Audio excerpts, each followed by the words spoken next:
No vehicles in the driveways. No pedestrians on the sidewalks. No curtains open behind the barred windows. The houses slide past her in a continual sequence, like a succession of blurred photographs, each different in their color scheme, but not in their basic construction.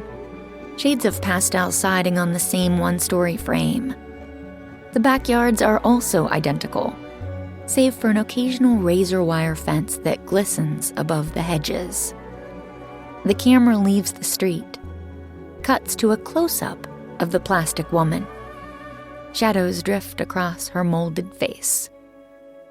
Last year, if someone had asked me, that other naive Erin, I would have told them my life was perfect. And it's true. I was happy, in my own way. Each night I drove home to Patrick, hid from the world in his arms.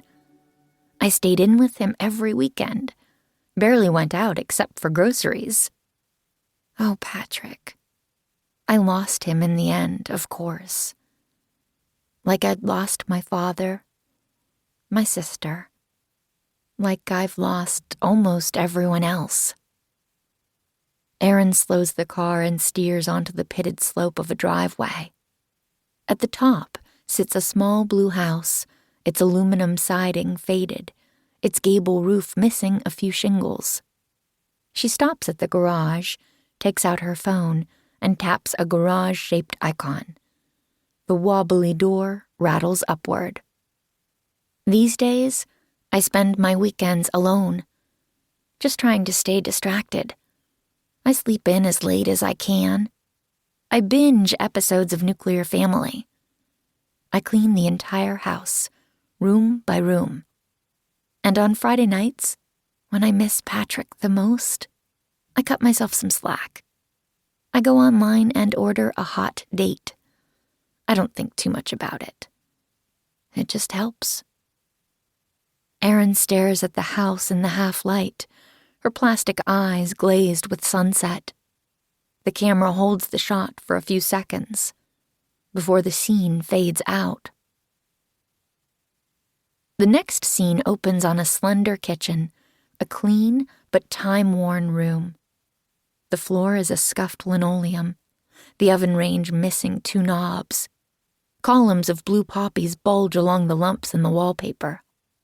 A modest yard is visible beyond the window bars, a square of grass enclosed in hedges, a lone pine tree looming at its rear.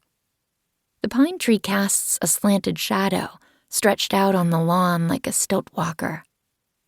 A door opens on the wall of poppies, revealing the figurine as she steps from her garage. The camera follows Erin as she strides across the kitchen, her gait jerky and mechanical, her upper body unbending. She passes into the dining room and down a brief hallway, the wallpaper darker in patches where a row of picture frames once hung.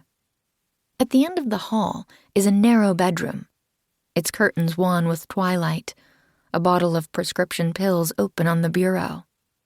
A stuffed seal smiles at her from the shadows of the headboard, its fluffy flippers reaching out in a gesture of embrace. Erin sits stiffly on the bed, crosses her legs with a murmur of hinges. She slips her phone from her tablet-town slacks, a neon T on either knee, and taps in the passcode. Soon, she is scrolling through profiles on Hot Date, picture after picture of plastic men, some stubbled and some clean-shaven, some with innocent smiles, others with coy, seductive smirks. Above them glitters the heading, "Pick your boy toy." Before Patrick died, she narrates, I never dreamed I'd pay for a hot date. Why would I? We were settled down, the 2 of us, starting a family. Even after his murder, I only considered it when these Fridays became so painful.